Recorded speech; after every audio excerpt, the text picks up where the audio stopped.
Corruption in China. The Revival of Chinese Mistress Culture. By Thorsten Pattberg. There is something I must tell you about China. It is rather morally creative in the usage of its women. There isn't a hotel, massage parlor, KTV, or conference hall in town that isn't frequented by little sisters, xiaojie, escort personnel, bao po, hostesses, pei nu, or other types of prostitutes, ji nu. There's a name for any relationship a female plaything may fall into. Here are the second wives, lao po, women, who may have family or kids but, who indulge in extramarital affairs with men, married or not. Then we have the thirds, di sanji, who are casual love affairs only. The queen of all female roles, however, in direct competition with the faithful wife, lao po, is the mistress, Qing ran. The mistress, a femme fatale, not only embodies adventure and carnal pleasures, but is also the surest status symbol a man can wish for. She shows you have money. Technically, only married men can have mistresses, otherwise, if the gentleman is single, we would refer to his female company, however many of them as simple girlfriends, niu pangyou. The Chinese tradition of maintaining mistresses is based on what good Christians would refer to as adultery, a sin, yet in China it is mere custom, a habit. Consequently, when Westerners first come to China, they are utterly perplexed by the strict division here between marriage, romance, and sex, for which, in Chinese thinking, of course, at least, 3 different types of women are required. Xu Qiye, a Jiangsu party official, had clearly set a local record with 140 mistresses. We know because he kept a sex diary, but he isn't an inventor. In fact, I have yet to meet a dulcet Chinese girl who has not been offered a gift from a married man at some time. At least, that's what they told me. Accepting any gift from a married man, whether it being a handbag, jewelry, a car, a trip to the beaches of Hainan, is the unspoken agreement of becoming the mistress of that benefactor. It is the lure and excitement of an extraordinary lifestyle, luxurious, free, illicit, and irresponsible, that drives ever more 20-somethings not to marry, or at least to postpone it until their bodies become less marketable. Those entrepreneurial women, of course, fill the pool of potential future mistresses in China to the brim. If a woman is not married by the age of 26, she expired and is usually stigmatized as leftover woman, sheng niu. Now let us talk about the situation of the Chinese married man. Postmarital infidelity is encouraged in China just as premarital sex is encouraged in Europe.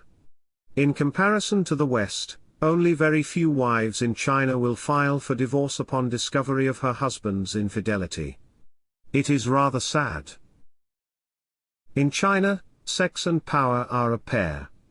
State-run Xinhua News recently found that 95% of all corrupt officials in China also kept mistresses. And Tom Doctoroff, an economist, estimates that second wives probably account for 1/3 of China's entire consumption of luxury goods. Let us talk about China's capital, Beijing. From top to bottom, it isn't a place for connubial happiness. It's a very patriarchal society. There is mistress culture, but no such things as Mr. culture, and some of the most powerful men, including the Communist Party of China, create and procreate here, trailed by legions of businessmen, scholars, diplomats, and entrepreneurs, who mostly see no problem in renting a maid for warming their pillows. In fact, the magazine Business Insider quoted a vice-ministerial level official who insisted that there is no official at his level who doesn't have at least a few lovers. It is a must-have? The victim is the young woman of China. As her feelings for any particular man dwindles, they are all cheaters. No. She too becomes emotionally detached, and regards being a mistress as a form of business, or transactions of favors, a form of consumerism. There are several grades of maintaining, Bao Yang, a mistress. The cheapest, of course, is to bed a university student. She is young, flexible, poor, and full of romantic ideas in her head. She will eventually marry a fellow classmate, but until then she may want to sneak out and bag a sugar daddy in Wudaokou, Zhongguanzun, or Shaoyang district. Next is the working woman. She is independent, has experience, and owns or rents her own place. She might be even married, but, with her husband banging the next hostess at the local karaoke bar, she probably thinks, what the heck. Perhaps the highest cost of maintenance goes to the trophy mistress, who a flower pot. Her goal and profession is to conquer the most powerful man she can find at a time. It's a lifestyle, it's her religion.